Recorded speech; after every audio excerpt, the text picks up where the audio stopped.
गोटे गाँव रे सौरभ नामक पिलाटीए रहुथिला। से बहुत अलसुआ थिला। पाठपढ़ा नकरी ये सबले भाबे मो पाखे बहुत समय अच्छी परे पाठ पढ़ी पारि एवं सही समय को मोबाइल गेम खेलिबारे वेस्ट करुथिला। बापा माँ जिते बुझेले भी से कहा कथा मानु नथिला। जहाँ जेमिति करी स्कूल पाठपढ़ा सरीगला। एबे से कॉलेज पाठ पढ़िया पई सहर को गला। सहर को गला परे सेठार मध्य किछि बदमाश को सहित मिसी समय को बर्बाद करिबार लागिला। मोबाइल गेम खेलिला एवं बुलाबुली करी समय को वेस्ट कला। सही सहर जड़े साधु रहुतिले जहाँ को समस्ते जानती। सौरभ मध्य तांको विषय शुणिथिला। दिने सौरभ भाविला मु से साधु को देखा करिबी एवं दिने से साधु को पाखु गले एवं साधु कहिले, साधु महाशय मु चाहूँची भल पाठ पढ़िया पई भल मनीष हेबा पई, किंतु पाठ पढ़ार मन लागुनी। मु पछरे रही जाउची आ मो सांगसाथी से माने आगु को बढ़ी जाउचंती। मते किछि उपाय बतांतु केमिति मु क्लास रे प्रथम स्थान ग्रहण करिवि। साधु कहले, एई गोटे कथा मु गोटे कहानी कहूची सुन। से कहानी सरला परे तमे बुझी जीव कौन कले क्लास रे प्रथम स्थान अधिकार करिवो। गोटे देश रे जड़े दयावान राजा थिले जे कि तांको प्रजांक भितर जी भी दुखरे थाए से तांको साहाय्य करंती। दिने से राजांकर भेट एमिति एक व्यक्ति सहित हैला जे कि पूरा दुखरे थिले। राजा तांको पचारिले, कौन हेइची? तो व्यक्ति जनक कहिले, हे राजन मते किछि भी काम मिलू नाही, जहा फल रे मु किछि रोजगार करि पारु नाही, मो घर चलई पारु नाही, सेथिपई मु बहुत दुखित अछि। राजा एई कथा सुनी तांको मनरे दया भाव आसिला एवं से कहिले, तुमको मु साहाय्य करिया पई चाहूची, तेणु आज संध्या पूर्वरु तमे राज दरबार को आसी मो सहित देखा कर।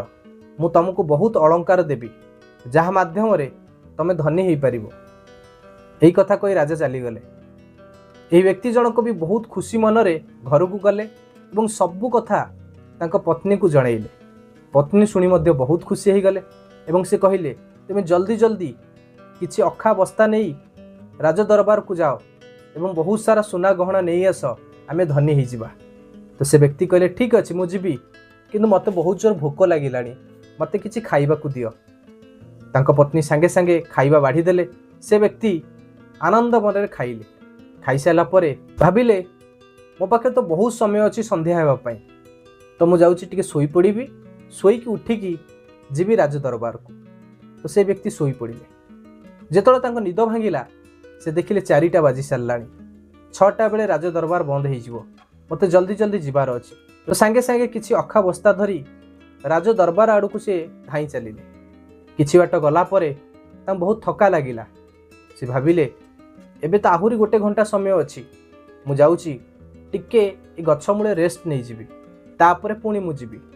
तो से गछ मूले टिके रेस्ट नेले। बहुत सुंदर सुलसुलिया पवन दउथिला। तो तांकर पुणी निद हो गला। निद भांगिला बेलू से देखिले 5:30 हो सारानी। 6टा बेले राज दरबार बंद हो, मते जल्दी जीवाकू पड़िबो। तो से सांगे सांगे उठी दौड़ीबा आरंभ कले। दौड़ी दौड़ी जेतले राज दरबार पहुँचिले से देखिले सेतबेलू राज दरबार गेट बंद हो सारी, कारण तो संध्या हो सारी, 6टा क्रॉस कर सारी।